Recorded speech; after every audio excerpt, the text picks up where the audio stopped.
retrouve Céline Asselot pour l'invité média avec une nouvelle émission Folie passagère qui cherche à réveiller nos mercredis soirs. Oui, ça répond visiblement à une vraie attente des téléspectateurs puisque le premier numéro de l'émission la semaine dernière a été regardé par 1 300 000 personnes. Très joli succès donc pour cette Folie passagère qui sera désormais proposée tous les mercredis soirs sur France 2.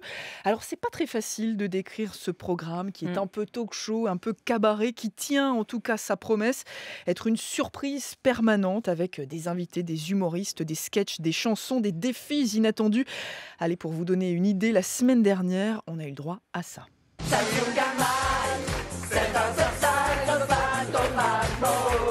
Alors, ce que vous entendez, eh bien, c'est Franck Leboeuf qui chante « On va s'aimer » en cantonais, oui, sur l'injonction de l'humoriste Sonny Chan. Et il ne s'y attendait visiblement pas. Ce soir, c'est Pierre Palmade et Renaud de la Villénie qui seront donc atteints de folie passagère. Et c'est vous, le chef d'orchestre de cette nouvelle émission, Frédéric Lopez, bonjour. Bonjour. Bienvenue sur France Info. Vous aviez envie d'un talk show qui soit moins talk et beaucoup plus chaud. Oui, c'est-à-dire que j'avais envie à la fois d'être surpris moi-même et que les téléspectateurs soient surpris. Alors il y en a qui ont été déroutés, je vous le dis franchement. Alors ils étaient là, nombreux, c'est super.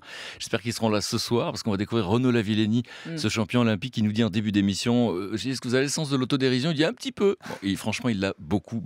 Il est assez incroyable. Et oui, la critique, c'était de dire que c'était un peu une émission fourre-tout, on se perdait. Quoi. Oui, voilà. Et en même temps, c'était... Et je voulais dire juste Pierre Palmade qui me dit en début d'émission qu'il déteste ses surprises. Pas facile. Alors regardez-là, parce qu'il dit qu'il n'a jamais improvisé de sa vie ce soir et il va le faire.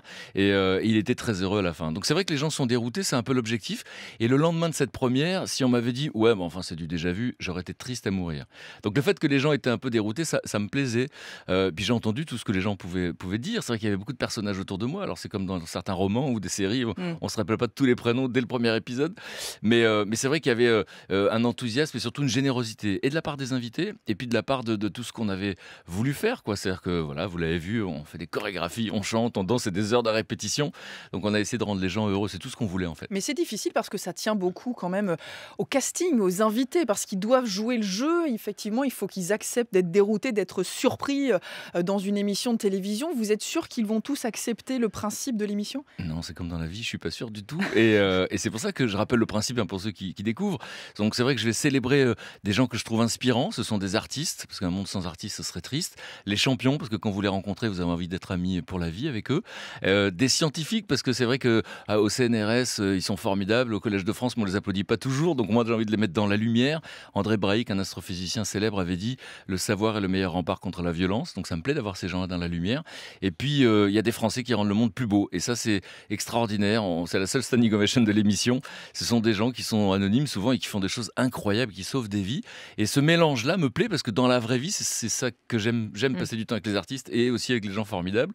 Et donc, le casting, eh bien, ce qui est fou, c'est que à la fois, on teste le sens de l'autodérision de l'invité, mais au fond, ce qui transpire est beaucoup plus fort. C'est-à-dire qu'effectivement, on se rendait compte que ces invités-là, Isabelle Mergo et Franck Leboeuf, étaient généreux, mais ce ne sera pas toujours le cas. Et votre rôle, à vous, du coup, sur le plateau, c'est quoi? C'est de créer le lien, c'est de s'assurer qu'il y aura bien l'alchimie? Alors, a priori, c'est un peu ce que vous venez de dire. Je ne me suis même pas posé la question pour vous dire la vérité. C'était à la limite que les gens comprennent ce qui est en train de se passer. J'ai peut-être pas assez fait pour la première. J'aurais plus envie de surprendre. Je serais peut-être plus pédagogue, ce sera plus lisible, on va dire, pour les prochaines. Mais c'est vrai que c'est à la fois rassurer l'invité, parce qu'il y a une vraie inquiétude. Ils se retrouvent face à des gens qu'ils ne connaissent pas forcément et ils savent pas ce qu'ils leur veulent. C'est pour ça que je fais des compliments au début. On dit, pourquoi des compliments? Parce que ça fait du bien. Après, il faut qu'ils nous fassent confiance, en fait. Parce que ça joue, effectivement, et ça a très bien marché pour le premier numéro, sur une surprise permanente. On ne sait pas du tout ce qu'on va regarder dans les minutes qui viennent. Mais est-ce que cette surprise, elle peut tenir sur la durée? Parce que ce n'est pas une émission événementielle, c'est une émission hebdomadaire. C'est plus difficile de tenir le rythme. Alors, je vous confirme. Donc, je conseille évidemment aux auditeurs qui se posent la question de venir voir chaque mercredi, si on arrive à les surprendre. C'est le meilleur moyen. Mais non, mais vous avez raison, la question se pose. Alors, évidemment, les gens dont je me suis entouré sont très, très créatifs. Il se trouve que la plupart, je les avais recrutés, rencontrés pour une émission sur France Inter qui s'appelait On va tous y passer, qui était à 11h. Et les 2 tiers, j'ai travaillé avec eux et je les voyais écrire tous les jours. Des Daniel Morin, il n'y en a pas beaucoup en France.